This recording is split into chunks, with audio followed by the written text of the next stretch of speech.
నమస్తే, welcome back to our channel. ఈరోజు మన రెసిపీ హెల్దీ బ్రేక్ఫాస్ట్ రెసిపీ జొన్న ఉప్మా. ముందుగా ఒక బౌల్ తీసుకొని ఒక కప్పు జొన్నలు తీసుకోవాలి. జొన్నలను మంచిగా 2-3 సార్లు శుభ్రంగా కడిగేసుకోవాలి. వీటి మునిగేంత వరకు వాటర్ పోసుకొని ఒక 10 గంటలైనా నానబెట్టుకోవాలి. ఇవి నానిపోయిన తర్వాత స్టవ్ వెలిగించి ఒక కుక్కర్ పెట్టుకొని మనం ముందుగా నానబెట్టేసుకున్నాం కదా, ఆ జొన్నలన్నీ వేసుకొని సరిపడా వాటర్ పోసుకోవాలి. ఒక కప్పుకి ఒక 5-6 కప్పుల వాటర్ పోసుకోవాలి. కొంచెం సాల్ట్ వేసుకొని 9-10 విజిల్స్ అయితే మీడియం ఫ్లేమ్లో పెట్టుకొని ఖచ్చితంగా 9-10 విజిల్స్ అయితే రావాలి. అప్పుడే జొన్నలు ఉడుకుతాయి. కొంచెం గట్టిగా ఉంటాయి కదా, కొంచెం టైం పడుతుంది ఉడకడానికి. విజిల్స్ వచ్చేసినాయండి.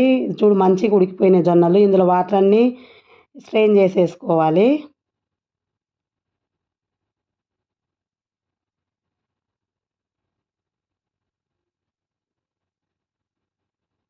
ఇవి పక్కన పెట్టుకుందాం.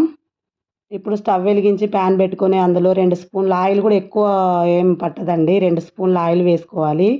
ఆయిల్ వేడైన తర్వాత పోపు గింజలు, మినపప్పు, శనగపప్పు, ఆవాలు, జీలకర్ర వేసుకొని ఎండుమిరపకాయ ముక్కలు, కొంచెం జీడిపప్పు పలుకులు, కావాలంటే పల్లీలు కూడా వేసుకోవచ్చు.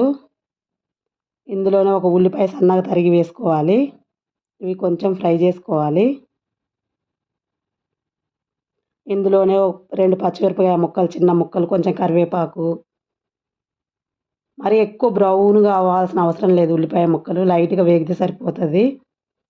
ఇందులోనే మనం కట్ చేసుకున్న క్యారెట్ ముక్కలు, ఇంకా బీన్స్ ముక్కలు, కావాలంటే గ్రీన్ పీస్ కూడా వేసుకోవచ్చు. అవి నా దగ్గర లేదు, అందుకే వేయలేదు. నచ్చిన కూరగాయ ముక్కలన్నీ వేసుకోవచ్చు. ఇవన్నీ ఒకసారి కలుపుకోవాలి.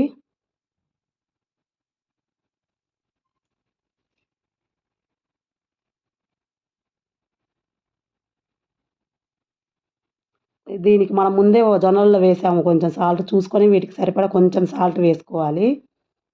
అంతేనండి. ఇవి ఎక్కువ ఏమి కొంచెం క్రంచీగా తగులుతేనే ఉప్మా కదా బాగుంటుంది. మరి ఎక్కువేం ఫ్రై ఏం అవసరం లేదు. మనం ముందుగా ఉడకబెట్టుకున్న జొన్నలు వేసుకోవాలి. వేసుకొని ఇవన్నీ ఒకసారి కలిపేలాగా 1 నిమిషం అంతా కలిసేలాగా కలుపుకుంటే సరిపోతుంది. ఇందులోనే కొంచెం కొత్తిమీర, టేస్ట్ కోసం మనం టమాటా వేయం, ఇందులో టమాటా బాగోదు. ఇందులోనే ఒక చెక్క నిమ్మరసం పిండుకొని అంతా ఒకసారి కలుపుకొని అంతే అండి, సర్వ్ చేసుకోవడమేను. మన జొన్న ఉప్మా రెడీ అయిపోయింది. లైక్ చేయండి, షేర్ చేయండి, కామెంట్ చేయండి. నెక్స్ట్ రెసిపీతో మళ్ళీ కలుద్దాం.